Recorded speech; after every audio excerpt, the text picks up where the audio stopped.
У Хавы Михриевой 5 детей. Все активные и непоседливые, кроме 6-летнего Сайфуддина. С детства тихий и робкий, он почти не идет на контакт со своими сверстниками и с другими взрослыми. Узнав об открытии консультативного центра на базе коррекционной школы, Хава Михриева решила прийти и посоветоваться со специалистом, узнать, в чем причина такой замкнутости. Стеснительный немножко.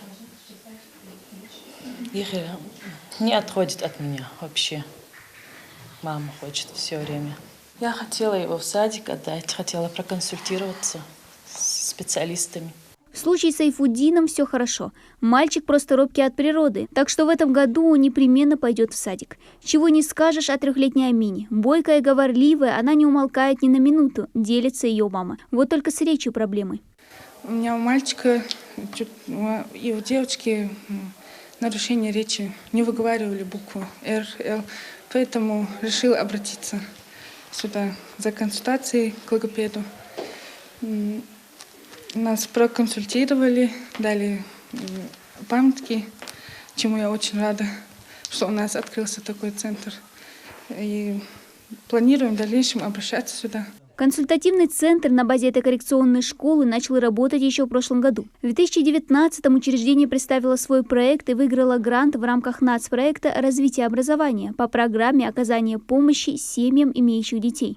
После того, как мы приняли участие в этом гранте, наш центр стал республиканским, и в подчинении у нас есть базовые консультативные пункты в 14 дошкольных организациях республики в разных районах. Пока в Джейрасском мы не открыли, но планируем. В настоящее время в республике всего 30 консультативных пунктов, и наш пункт является опорным, основным. Мы оказываем консультативную помощь не только очно, когда родители приходят к нам, но и дистанционно, с выездом на дом. Можем по телефону проконсультировать. У нас есть мобильная бригада, которая выезжает по запросу к тем, которые не могут там оставить детей, приехать или не в состоянии приехать. Бывает и такое. Мы помогаем родителям решить вопросы взаимоотношения со своими детьми, помогаем им, консультируем их по вопросу развития детей, правильно ребенок развивается или есть какие-то отклонения.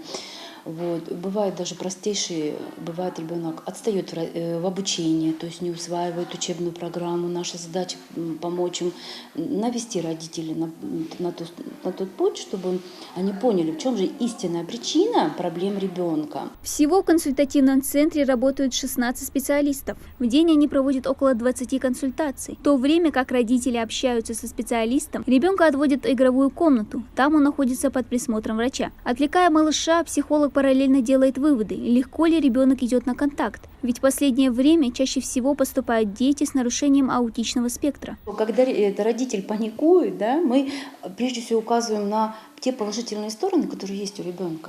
Мы говорим, у вас нет, посмотрите, какой он у вас молодец. Он может и то, и то. И потом мы плавно переходим к проблемам, да, ребенка, что это все решаемо.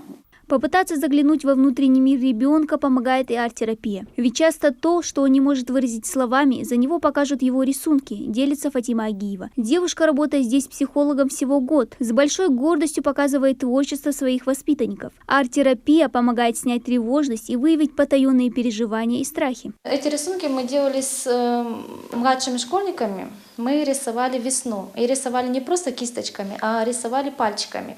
Это было для них новое, поэтому новые впечатления были у детей, им очень понравилось. В этой особой школе ребята получают не только образование, но и заботу и внимание, которое им так необходимо. Здесь обучаются и одновременно проходит лечение 250 детей с разными диагнозами, задержка психоречевого развития, ДЦП, синдромом Дауна. Кроме обычных предметов, здесь осваивают и такие, которые должны вывести учеников из некого подобия сна, расшевелить их нервную систему и заставить раскрыться. В этом помогают более 20 специалистов, дефектологи, логопеды, педиатры, психологи. Руководство и коллектив коррекционной школы день за днем вдохновляют детей на новые достижения, доказывая им, что их возможности безграничны. В 2017-2018 году у нас интегрировано в здоровое общество, уже 9 детей было.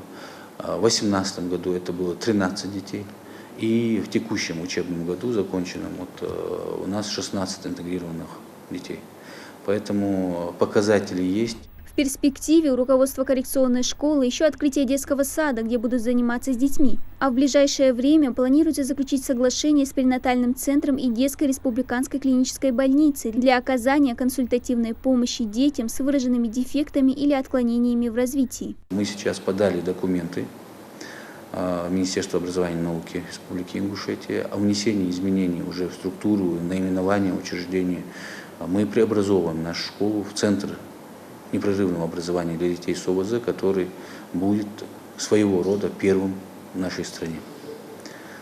Действительно, это очень большой шаг будет. Это будет возможность непрерывного обучения и воспитания детей от детского сада до профобразования. Сейчас у руководства и коллектива школы только одно желание – не сбавлять темпа оказываемой бесплатной консультативной помощи детям. Центр работает каждый день с 9 до 4 вечера. Те, кто хочет обратиться, может позвонить по номеру, указанному на экране. Дана Плиева, Султан Булгучев, Новости 24.